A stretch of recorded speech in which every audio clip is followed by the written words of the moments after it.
కేటీఆర్ గారు ఈ రోజు ఏసీబీ విచారణకి ఏంటో ఫార్ములా ఈ రేట్ సంబంధించి వాళ్ళు కావాల్సుకొని పంపుతారు. కావాల్సుకొని పంపినప్పుడు ఇది అప్పుడు హైడ్రా వచ్చింది చూడు. హైడ్రా వచ్చినప్పుడు కేటీఆర్ అనేటోడు నిత్యం వీళ్ళని అడగడము, హైదరాబాదులతోటి ఉండడం వల్ల అప్పుడు ఏం చేయాలి అనే ఉద్దేశంలో భాగంగా డైవర్ట్లో పాలిటిక్స్లో భాగంగా ఇది తీసుకొచ్చిళ్ళు. ఈ ఫార్ములా రేస్ అనేది అది పట్టుకొచ్చిళ్ళు. ఒక కేసు వాళ్ళ పీస్ కేసు పట్టుకొచ్చి వచ్చిళ్ళు. అసలు దాంట్లో ఈ ఫార్ములా అంటే కూడా కనీసము ఇప్పుడున్న పురపాలక శాఖ మంత్రి ఎవడైతే ఉన్నాడో, ఇప్పుడున్నటువంటి ముఖ్యమంత్రి ఎవడైతే ఉన్నాడో వానికి తెలియదు. అసలు అకౌంట్ టు అకౌంట్ ట్రాన్స్ఫర్ జరిగింది ఆడ డబ్బులు. ఎవడు కూడా ఏదో కేటీఆర్ అకౌంట్లోకి రాలే, కేటీఆర్ జేబులోకి రాలే, లేకపోతే కేసీఆర్ గారి ఇంట్లోకి రాలే, ఎవరి ఇంట్లోకి రాలే డబ్బులు. ఆ డబ్బులు ఇక్కడున్న పురపాలక శాఖ హెచ్ఎండిఏ నుంచి డైరెక్ట్ ట్రాన్స్ఫర్ ఆడిపోయింది. మరి దానికి బాధ్యులు ఎవరు?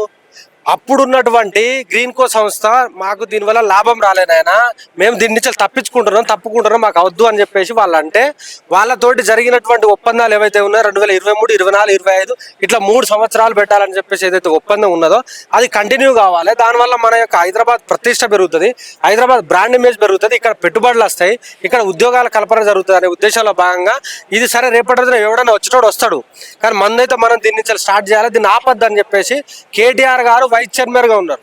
కేసీఆర్ గారు దానికి చైర్మన్గా ఉండి మాకు అధికారులకు సంబంధము వాళ్ళ మీద వేయకుండా మేము ఆదేశిస్తేనే అధికారులు పనిచేసారని చెప్పేసి వాళ్ళు అప్పుడు సంతకం పెట్టి ఆ 50 మీరేదైతే అంటున్నారో 54 కోట్ల రూపాయలు ఇవాళ పంపించడం జరిగింది. Account to account transfer.